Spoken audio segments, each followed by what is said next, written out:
حابیل کو قتل کرنے کے بعد قابیل نے اپنی بیوی کو ساتھ لیا اور دور دراز نرم زمین کے پاس جا کر رہائش پذیر ہو گیا اور آدم علیہ السلام کے سامنے تک نہ ہوا۔ آدم علیہ السلام پہاڑوں کے قریب ایک بستی میں رہ رہے تھے، یہ ان سے بہت دور جا بسا تھا۔ اس طرح قابیل کا آدم علیہ السلام سے رابطہ بالکل ختم ہو گیا اور اس سے ایک نئی نسل کی ابتدا ہوئی۔ فحاشی اور اریانی کو ان کے ہاں عروج حاصل تھا۔ عبادت یہ لوگ اگرچہ اللہ ہی کی کرتے تھے، لیکن آدم علیہ السلام کی شریعت کے خلاف بے حیائی کے دل دادا تھے۔ تقوی کی قلت، احکام الہی کی نافرمانی اور فحاشی کا فروغ ان کے شب و روز کا معمول تھا۔ اس کے بعد لوگ دو گروہوں میں تقسیم ہو گئے۔ شریر اور برے لوگ قابیل کے ساتھ مل گئے اور آدم علیہ السلام کے دیگر بیٹے اور نیک لوگ آدم علیہ السلام کے ساتھ مل گئے۔ آدم علیہ السلام 960 سال زندہ رہے۔ ان کی کل عمر تو 1000 سال تھی، لیکن 40 سال کم کر دی گئی۔ سیدنا ابو ہریرہ رضی اللہ عنہ بیان کرتے ہیں کہ رسول اللہ صلی اللہ علیہ وسلم نے فرمایا، جب اللہ نے آدم علیہ السلام کو پیدا فرمایا تو ان کی پیٹھ پر ہاتھ پھیرا۔ اس طرح قیامت تک جتنے انسان پیدا ہونے والے تھے ان کی روحیں وجود میں آ گئیں۔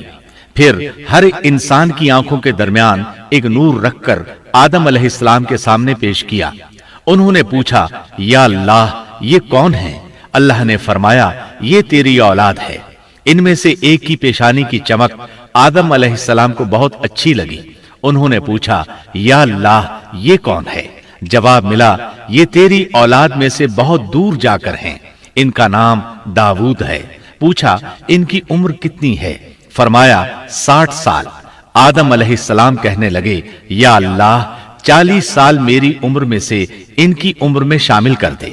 اس سلسلے میں دوسری روایت یوں آئی ہے، جب آدم علیہ السلام کی روح قبض کرنے کے لیے فرشتہ آیا تو وہ کہنے لگے، میری عمر میں تو ابھی 40 سال باقی ہیں۔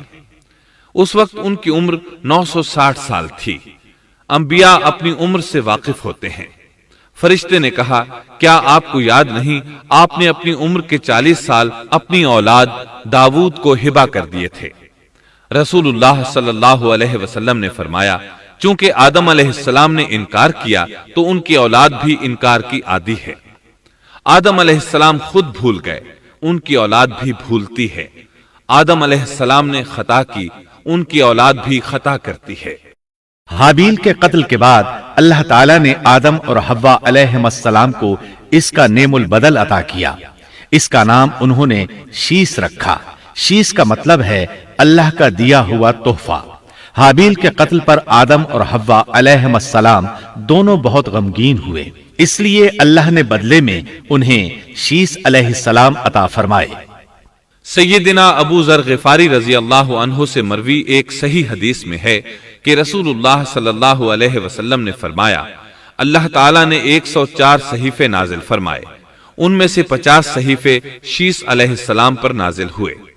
ان صحیفوں میں ایسے قوانین، اصول اور ضابطے تھے جن سے انسانیت کی زندگی منظم ہوتی ہے۔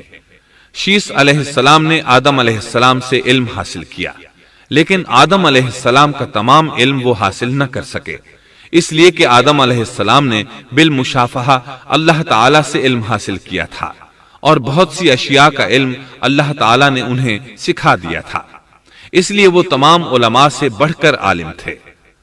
شیس علیہ السلام نے آدم علیہ السلام سے علوم سیکھ کر لوگوں کو سکھائے۔ لوگوں نے ان سے مختلف علوم، فنون اور پیشے سیکھے۔ انہیں شہروں میں رہنے سہنے کے بارے میں تعلیم دی، دن رات کے حسابات سے انہیں آگاہ کیا اور انہیں بتایا کہ کن اوقات میں وہ اللہ کی عبادت کریں اور عبادت کے طریقے انہیں سکھائے۔ آدم علیہ السلام کی وفات کے بعد ان کے بیٹے شیس علیہ السلام نے ان کی ذمہ داریاں سنبھال لی۔ اب تبلیغ کا کام انہیں کرنا تھا۔ ادھر قابیل جو نرم زمین میں جا آباد ہوا تھا، اس کی اولاد نے فتنہ و فساد اور سرکشی کی زندگی اختیار کی۔ انہوں نے قتل و غارت گری کا بازار گرم کر دیا۔ یہ لوگ آدم علیہ السلام کی قوم کے پاس سے گزرتے تو وہاں بھی فساد مچاتے۔ ابن عباس رضی اللہ عنہما سورۃ الاحزاب آیت 33 کی تفسیر کرتے ہوئے فرماتے ہیں، پرانے زمانے کی جاہلیت کی طرح اپنے بناؤ کا اظہار نہ کیا کرو۔ اس وقت دو نسل